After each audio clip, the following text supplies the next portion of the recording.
biggest trend right now in the radical and revolutionary far left today is the lack of activity and really the lack of pre-operational indicators that I previously saw in the lead up to the 2016 and 2020 elections.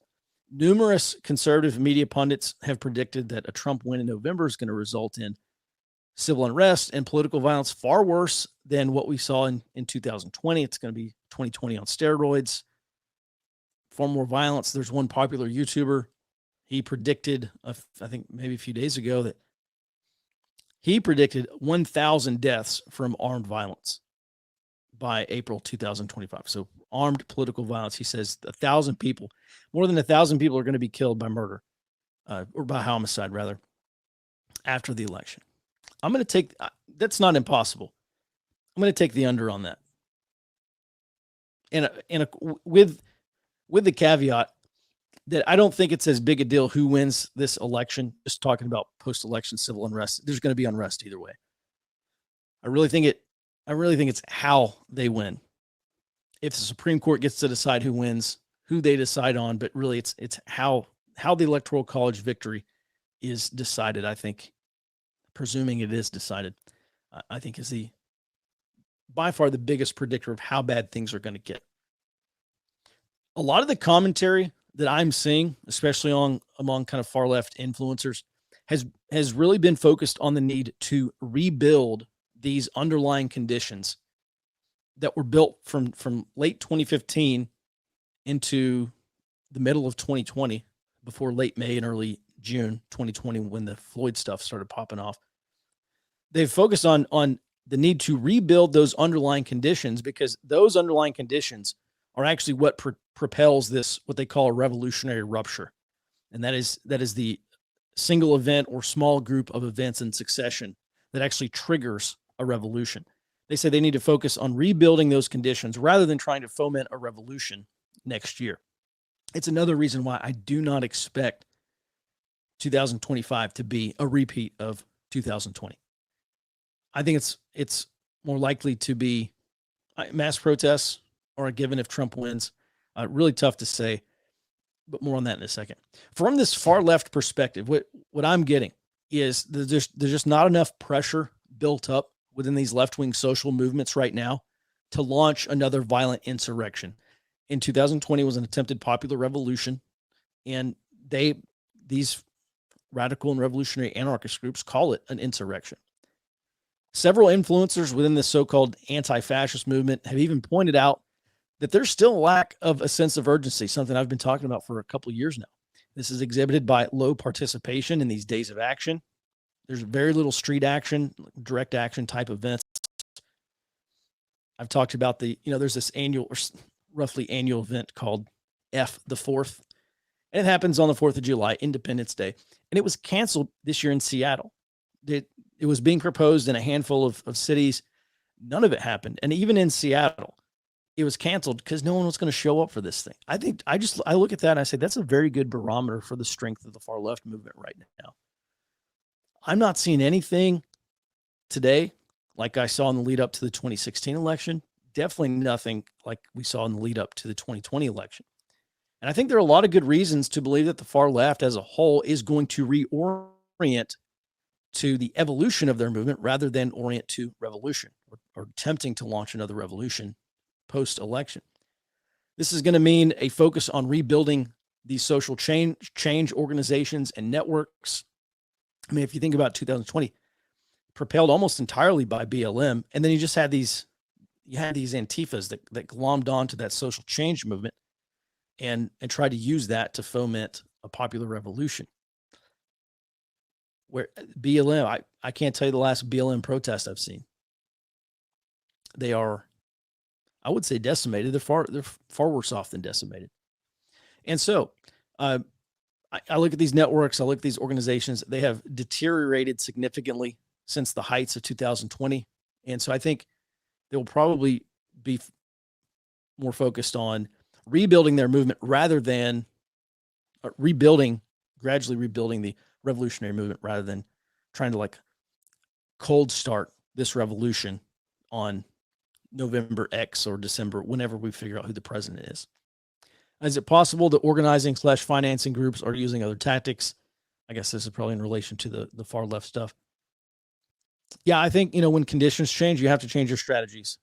It is, I think the French were pretty famously going into World War II expecting another to fight World War One kind of over again. That obviously didn't happen.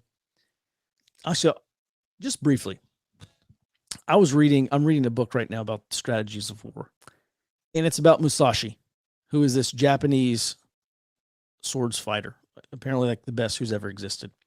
And Musashi was so good that he was not satisfied with just saying that he was the best, and so he traveled all over Japan looking for other swordsmen to fight, because he said, if I'm the best, then I've got to go out and find other people who say they're the best and then kill them, and to prove that I'm the best. And just briefly, Musashi, he wrote the Book of the Five Rings, which is a military strategy book. And one of the things that he says is he treated every duel as if a new strategy was required. In other words, he didn't just have one strategy and he said, "Okay, I'm going to fight these duels this way, and I'm going to expect to become the winner." He said, "These are different swordsmen. They use different tactics." One guy used basically like a mace, like a ball on a chain, and he would twirl it around one of the opponents who said he was the best. And apparently, this guy killed more guys than the plague.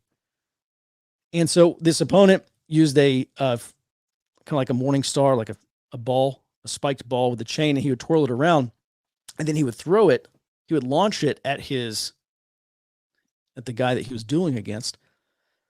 And then after he threw it, his opponent would try to dodge, and that's when he would lunge in and kill the guy, when he was distracted by this huge ball headed towards his face. And so Musashi used a different strategy. He said, "All right, I gotta fight this guy in tight and not allow him room to swing this ball. Definitely not allow him enough room to throw it at me." And so Musashi did that. He fought with two swords, and so he distracted his opponent with his long sword, and then got him with his short sword. So the point is, you got to change your strategy when the underlying conditions changed. As I pointed out repeatedly, the underlying conditions going into the 24 election and into 25 are far different than the conditions we had going into late May, early June, summer 2020. In terms of the far left, I do think they have changed their strategy. I think the people behind Antifa, I think, have changed their strategy. They've had 4 years to dig in. They've had 4 years to put their people in key positions in government to potentially try to clear out people. It's very clear to me that even if Trump wins, he's going to be extremely challenged in getting any of his policies implemented. If there's a split Congress, basically he's going to have a very difficult time getting anything done except whatever he can issue by executive order, which is going to be challenged in the courts. So I really look at this and say the conditions are not ripe for some bottom-up or seemingly bottom-up fomented revolution against the Trump administration. This is what I believe they tried to do in 2020. And so a big part of the strategy is playing to your strengths. And right now, the wind has been let out of the sails of these grassroots far left groups. I don't think that's a strength anymore. There's not been enough agitation. There's not been enough pressure being built up the last 4 years. These groups are not active. These networks, I've said repeatedly, the networks have atrophied. They have to be rebuilt. And the only way they're going to be rebuilt is through agitation and giving people a sense of urgency.